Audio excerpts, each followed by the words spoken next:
I love being a conservator at the Abbey. Being able to work on the Coronation chair is a privilege. I get to preserve an important piece of the Abbey and our country's history.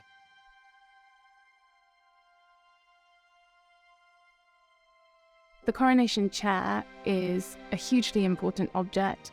It is the oldest surviving piece of furniture still used for its original function. It is the centre of every coronation and will be the centre of every coronation.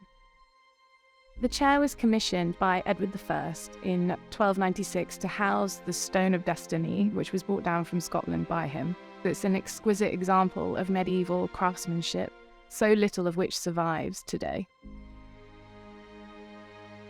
It's made out of oak. So originally the chair would have looked like a completely metallic object. It was covered in gilding and painted in gilded glass. It would have gleamed and shimmered in the candlelight. Over the chair's 700-year history, it has suffered damage disproportionately due to the attention it's drawn. The bomb from 1914 that was probably laid by the suffragettes, which damaged one corner, and there were several attempts of theft of the Stone of Destiny, and that caused a lot of damage. Most of the graffiti seems to date from the 18th and the 19th centuries, from Westminster schoolboys, but also from visitors. A lot of its initials, some have been identified as people who went on to become earls or barons. The graffiti forms part of the chair's history. It's important to be extremely delicate when working on the chair because it is very fragile and very sensitive.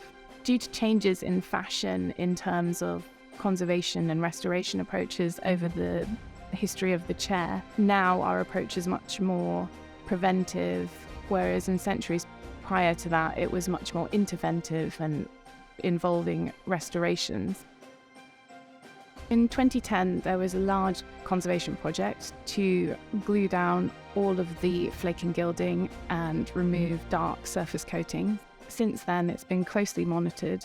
The glue that I use is a specialist conservation adhesive. In laying down the flakes of gilding, I use a heated spatula, which has a very specific control of the heat.